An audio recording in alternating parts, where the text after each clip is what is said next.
Bueno, no sé cuánto va a durar esta charla. Yo quiero referirme a un tema eh, que tiene una enorme actualidad eh, y que al mismo tiempo ha sido sacado del ámbito de lo cristiano eh, y ha sido llevado al ámbito, si querés, más de lo profesional, de la ayuda barra autoayuda, eh, pero justamente me parece a mí que eso sucede a causa de el alejamiento de la gente de Dios, digamos. Eh, pero que sigue expresando, manifestando la necesidad que tiene el hombre de, de una, de una guía, de un acompañamiento, eh, de consejo o de como uno quiera llamarlo, ¿verdad? O sea, ustedes saben que está muy de moda el coaching ontológico, el acudir al chamán, eh, el, el counseling, o sea, toda la búsqueda de ayudas para vivir en este mundo que nos tiren coordenadas para ver cómo hacemos para avanzar, para resolver nuestra existencia. Tiene mucho que ver con lo que hemos hablado en el retiro del tema de el hombre no puede estar solo porque no fue creado para la soledad. Y justamente la consecuencia del pecado, como hemos dicho también, es la soledad. Muy bien. Ahora, el problema es que cuando la gente, me parece a mí, ¿no? Cuando la gente se olvida de creer o deja de creer, entonces desaparece, fue desapareciendo y ahora es una práctica casi inexistente en la vida eclesial la función de lo que antes era muy habitual, que era el guía espiritual, el director espiritual, el consejero espiritual, o como cada uno le guste más llamarlo. Pero ya no existe. Incluso no se forma a los sacerdotes en esto. Y cada vez son menos los que saben cómo ayudarlo, porque no tienen ni teoría ni práctica. Tradicionalmente yo, aunque no lo he estudiado en profundidad, en general los sacerdotes que pertenecían a órdenes religiosas, por lo menos en el siglo XX y tal vez en el siglo XIX, se dedicaban más a este tipo de pastoral en la iglesia, es decir, la pastoral de la escucha personal y de la guía y el consejo en la vida espiritual, de la relación con Dios, que naturalmente se extiende a la relación con los demás. Y la pastoral más general de la iglesia estaba en los sacerdotes diocesanos, digamos, ¿no? Bueno, este, San José María, eh, conocedor de las almas, por la formación que recibió, este, eh, siempre entendió, y porque la formación que recibió, porque siempre tuvo quien le aconsejara. Primero tuvo a su padre, que lo ayudó y con quien se supo abrir de adolescente para plantearle las inquietudes que tenía en el corazón respecto de la fe de lo que Dios le podía pedir. Y su padre lo llevó al abad de la colegiata, digamos, que era amigo suyo, se había hecho prontamente amigo en Logroño, porque ellos no eran de Logroño, y a poco de llegar a Logroño, unos añitos después, ya tenía es el padre de San José María, amistad con este hombre, y San José María la inquietud, ¿no? Lo llevó allí, bueno, y después todavía en el seminario ya existía esa costumbre, los seminaristas tenían que acudir al consejo superior, etc. Bueno, naturalmente, al entender el mensaje que Dios le pidió que transmitiera, bueno, también como uno entendió que uno de los medios para, para ayudar bueno, a quienes iban escuchando esa misma llamada, esa misma vocación, era la guía espiritual. Muy bien. Eh, en la iglesia en ese tiempo, insisto, era algo natural y bastante habitual en la iglesia de España. Con el tiempo en la iglesia, como acabo de decir, fue en disminución, y en la obra, poco tiempo después de la fundación, quedó claro que San José María no podía seguir escuchando a todo el mundo, ¿verdad? Porque es imposible, o sea, era un cura contra toda la gente que iba acercándose a él y escuchando el mensaje que tenía para transmitirles, y nada, o sea, ya no podía, hubo un momento en que ya no podía. Y entonces surgió naturalmente, bueno, naturalmente y también por voluntad divina, que San José María delegara la guía espiritual en algunos de sus hijos, que no eran sacerdotes. Y se dio este fenómeno que no era absolutamente nuevo en la Iglesia, pero que supone en el Opus Dei una novedad para la Iglesia así a nivel, digamos, bastante generalizado, ¿verdad? Y también, o sea, entonces en el Opus Dei, ¿qué sucede? Que hay laicos que se ocupan de atender en la labor de escuchar y sugerir consejos, de dar consejos, de guiar a sus hermanos y a otros en lo que San José María nos enseñó, que es el apostolado de la amistad y la confidencia. Es decir, la labor propia de una persona que vive en el medio de la calle, en su trabajo profesional, allí en donde esté, es la de acercar a sus amigos a Dios justamente a través de la cercanía, del cariño, de la amistad, y de que esa amistad no sea simplemente para andar a los panzazos o organizar una fiesta, comer un asado, y en todo caso ayudarte con alguna cosa, sino también alguna cosa así más externa, ¿no? Un préstamo, o ir a la cancha juntos, o llevar a los hijos al colegio, o esas cosas, sino también la confidencia, es decir, la amistad en la que se da un diálogo de las cosas importantes, la amistad más profunda, e incluso la amistad en la que uno pone la confianza en la experiencia que el amigo pueda tener en determinado campo y entonces lo escucha en lo que tenga para sugerirme, para orientarme. Y que se puede dar, además, entre amigos, se puede dar de ida y de vuelta, digamos, ¿no? Vos me puedes aconsejar un día y yo te puedo estar aconsejando otro, porque así es la amistad. Cuando uno tiene una duda, le pregunta a su amigo y después el otro día, el que fue preguntado, le pregunta. Bueno, muy bien. Esto en el Opus Dei se dio en llamar la confidencia o la charla fraterna y tomó, digamos, un canal formal, digamos así. Porque, claro, San José María entendió que para que pudiéramos andar de verdad, ¿no? Por caminos de santidad necesitamos, nos viene muy bien, digamos así, como una pauta, ¿no? Ahora hay que tener mucho cuidado con este asunto de la formalidad y de la pauta, porque puede justamente desvirtuar el origen y la base que hay en la confianza que es el sustrato de cualquier charla de este tipo. O sea, cuando vos formalizás algo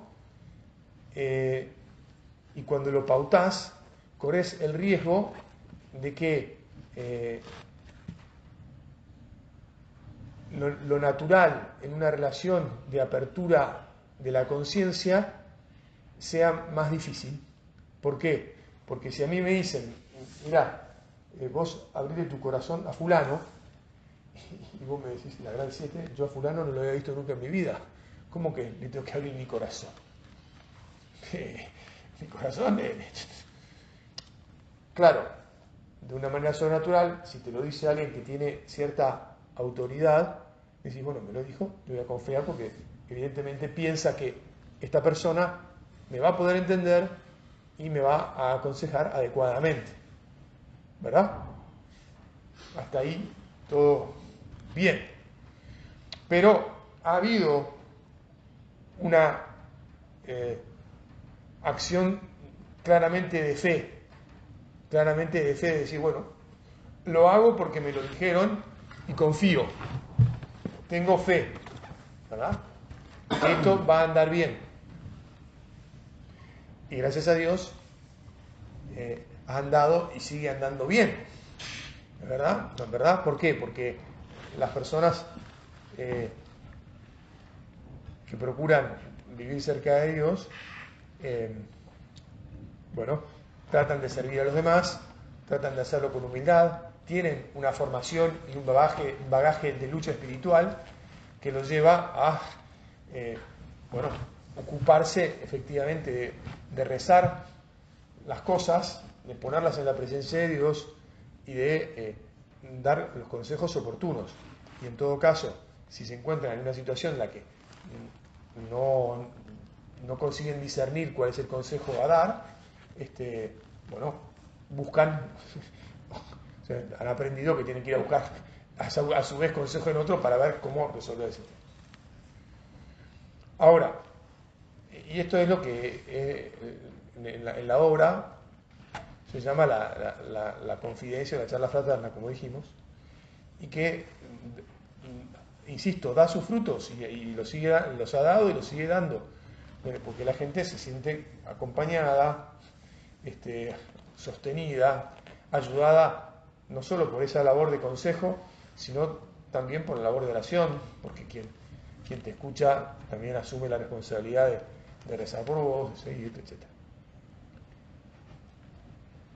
Y después, respecto de la gente que no es de la obra, pues se va dando de modo natural, como dijimos antes, a través de la amistad y la confidencia que surge. Cuando surge, bien.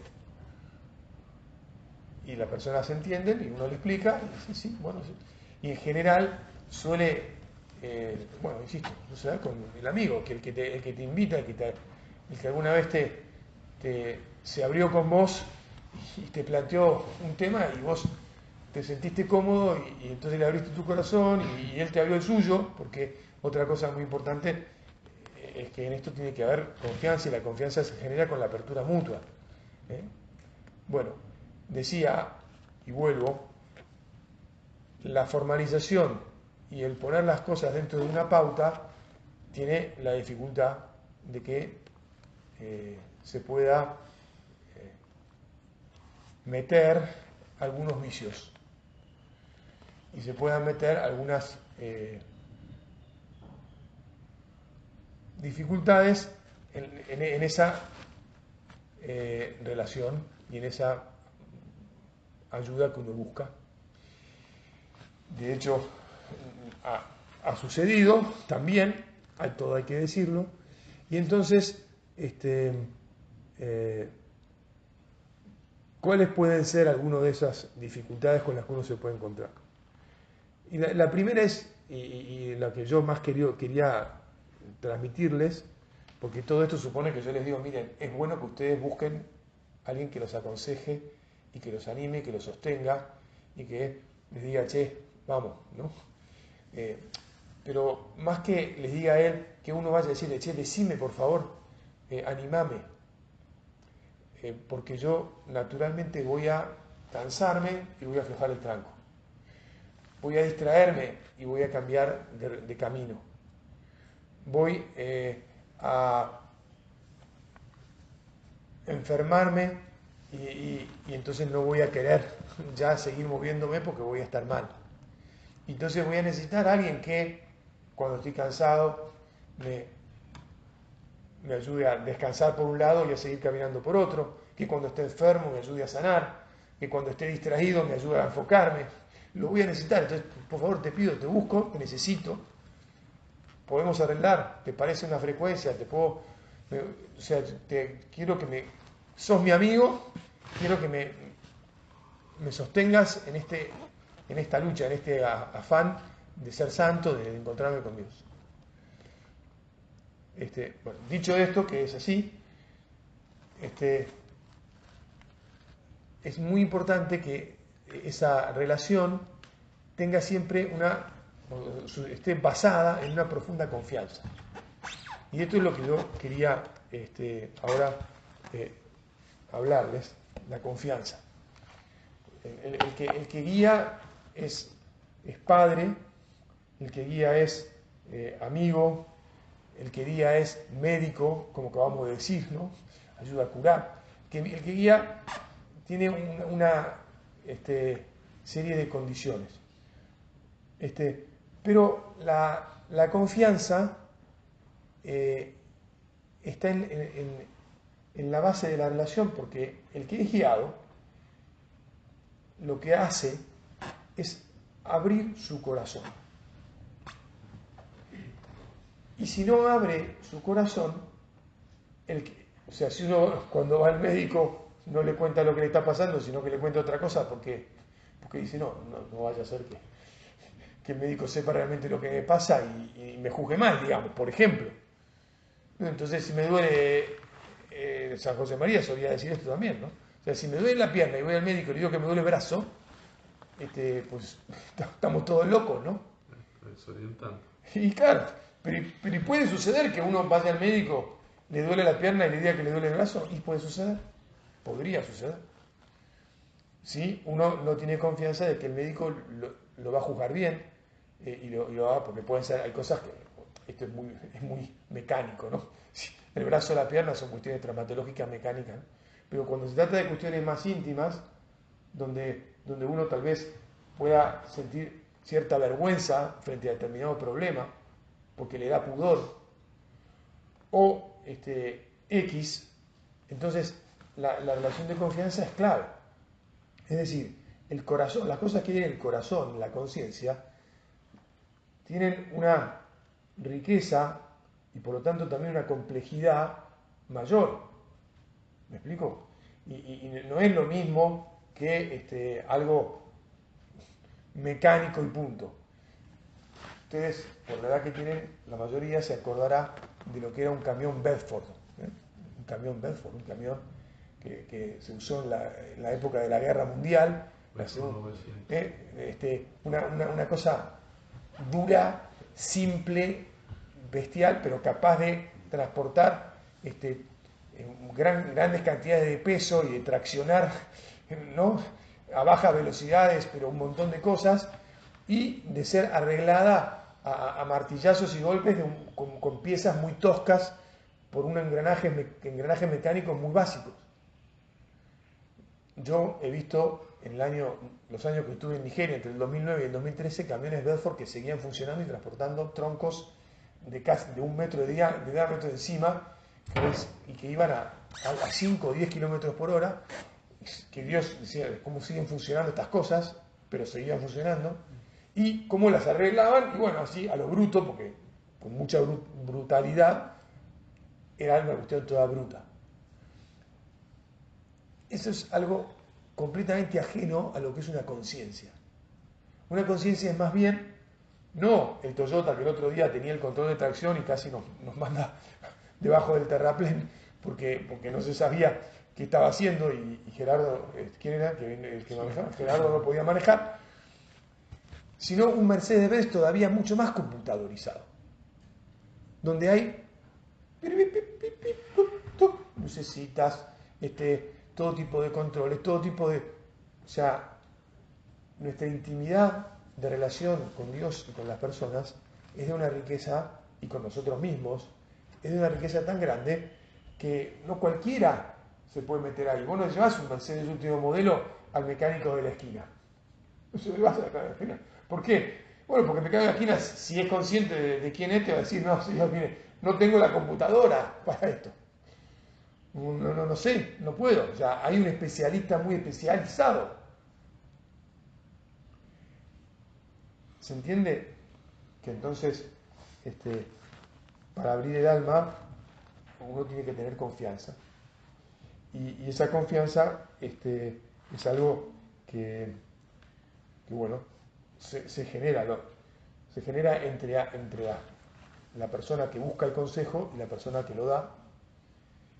Y la persona que lo da tiene que tener unas características adecuadas para generar confianza,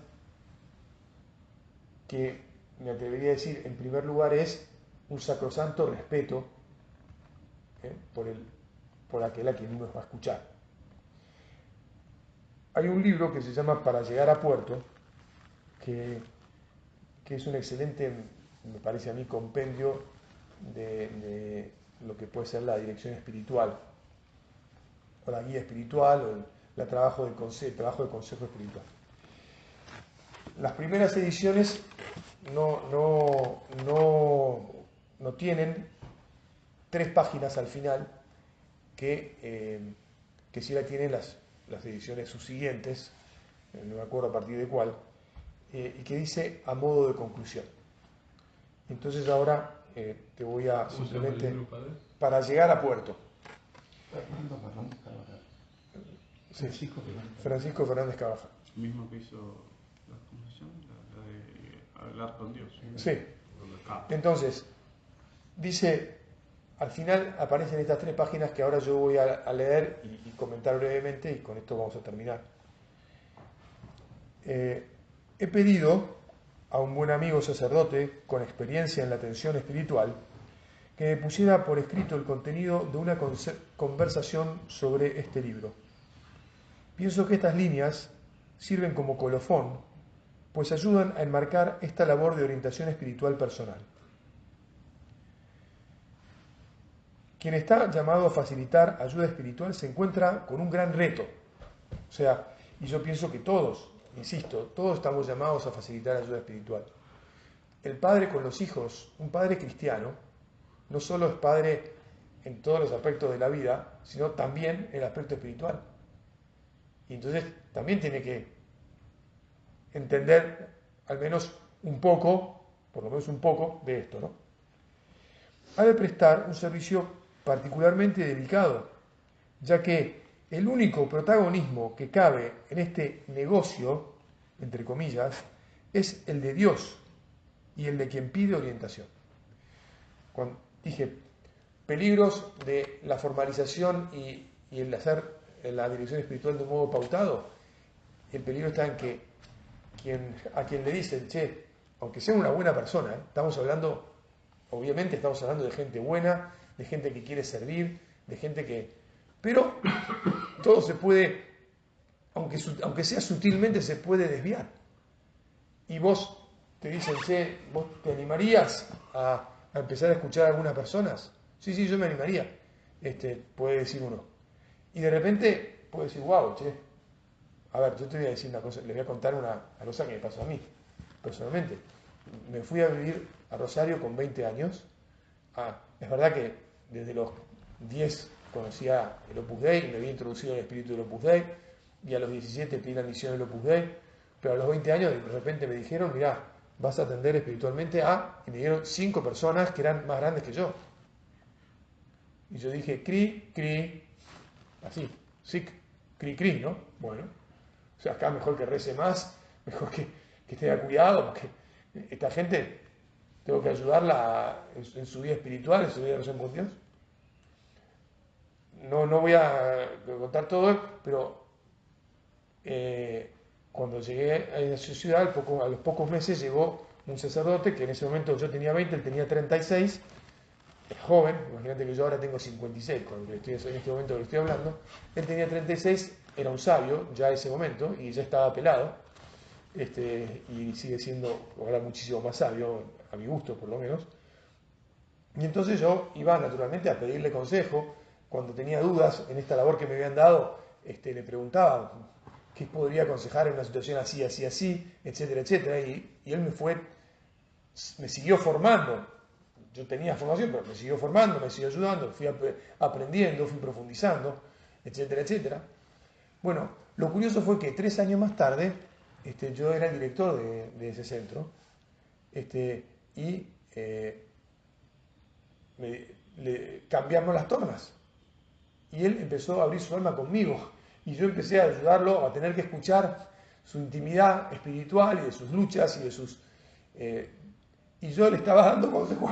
Y yo me acuerdo que me sentía ridículo, absolutamente ridículo.